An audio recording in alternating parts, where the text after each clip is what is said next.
ഓരോ പേരുകളല്ല കൊടുത്തിരിക്കുന്നത്. അടുത്ത ഉദാഹരണം സ്വർണം. സ്വർണം എന്ന് പറഞ്ഞ ഒരു കട്ടി സാധനമല്ലേ? ആണല്ലോ. അത് ചിമുക്ക, മാല, മറ്റേ ഓരോരോ ഉപകരണങ്ങൾ ഉണ്ടാക്കുമ്പോൾ ഇതെല്ലാം അതിനൊക്കെ ഓരോ പേരല്ലേ പിന്നെ വരുന്നത്. ഈ ഓരോ ഐറ്റത്തിന് ഒരു പേരല്ലേ വരുന്നത്. യഥാർത്ഥത്തിൽ ഇതിൽ അടങ്ങിയിരിക്കുന്ന സാധനം എന്തോ സ്വർണം. സ്വർണം ഏതാണെന്ന് കാണിച്ചു തരാമോ? സ്വർണം ഏതാണെന്ന് കാണിച്ചു തരാം. ഇതിൽ അടങ്ങിയിരിക്കുന്ന സാധനം എന്തുവാ? സ്വർണം.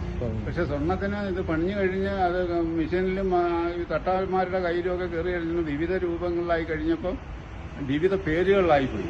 ഇതിലടങ്ങിയിരിക്കുന്ന സാധനം എന്തുവാ? സ്വർണം അല്ലേ? മണ്ണിന്റെ കാര്യം നമ്മൾ പറഞ്ഞില്ലേ? അടുത്തെന്ന് പറഞ്ഞാൽ അത് പശു. നമ്മളിപ്പോ മനുഷ്യർ പലതും കണക്കന്നെ. പശു എന്ന് പറയുന്ന സാധനം പശുക്കുട്ടിയല്ലേ? അതിൽ കറുത്തതും വെളുത്തതുണ്ട്, ചുമന്നതുണ്ട്, പല പല പുള്ളി സൈസ് ഉണ്ട്, പല രീതിയിലുണ്ട്. അതിനെല്ലാം നമ്മൾ പശു എന്നല്ലേ പറയുന്നത്. അതേകൊണ്ടുള്ള മനുഷ്യർ അതാണ് ഒരു ജാതി ഒരു മതത്തിന്റെ കാര്യം എന്ന് പറയുന്നത്. അത് മനുഷ്യനെല്ലാം ഒന്ന് തന്നെ. പക്ഷെ ഇങ്ങനെ പല പല പേരുകളിൽ ഇങ്ങനെ ആക്കി ഇതെല്ലാം മനുഷ്യനുണ്ടാക്കിയതാ. മനുഷ്യനുണ്ടാക്കിയല്ലേ ഈ സ്വർണം? വിവിധ രൂപത്തിൽ വന്നോ? മണ്ണ്, കളിമണ്ണ് കൊണ്ട് ഉണ്ടാക്കിയതല്ലേ? ചട്ടിക്കലം, കുജ, ഒരുപാട് ചെടിച്ചട്ടി, അതുകൊണ്ട് കണ്ടമാനം സാധനങ്ങൾ ഉണ്ടാക്കിയില്ലേ? അത് മനുഷ്യനുണ്ടാക്കിയല്ലേ? ഇത് അടങ്ങിയിരിക്കുന്ന സാധനം മണ്ണല്ലേ? കളിമണ്ണ്. അവസാനം ഇത് മണ്ണിലങ്ങ് ലയിച്ചു ചേരുവല്ലേ?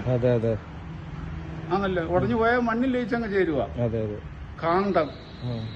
കാന്തത്തിനകത്ത് ഈ ഇരുമ്പിനെ ആകർഷിക്കാനുള്ള ശക്തി നമ്മൾ രണ്ട് ധ്രുവങ്ങൾ കടിപ്പിച്ചെങ്കിലല്ല കാന്തം അതിൽ പിടിക്കുക. അപ്പോഴല്ലേ നമ്മളറിയുന്നത് ഇത് കാന്തമാന്ന്.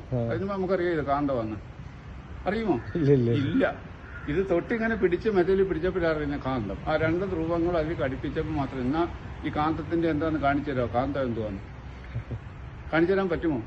പറ്റത്തില്ല. അപ്പൊ കാന്തമാണ് നമ്മളങ്ങനെ മനസ്സിലാക്കുന്നു. ഇത്രയേ ഉള്ളൂ അതിനകത്ത് കഥയെന്ന് പറഞ്ഞു.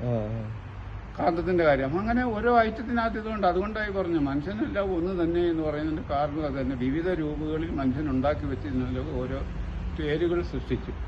അങ്ങനെയാണ് മതം ഉണ്ടായത്. അത് മനുഷ്യന് ജീവിക്കാൻ വേണ്ടി ഉണ്ടാക്കിയതായി മതമല്ല, അവർക്ക് ജീവിക്കാൻ വേണ്ടി. മനസ്സിലായോ? നിങ്ങൾ ആലോചിച്ച് നോക്കിയാൽ മതി അതെങ്ങനെയാണെന്ന്.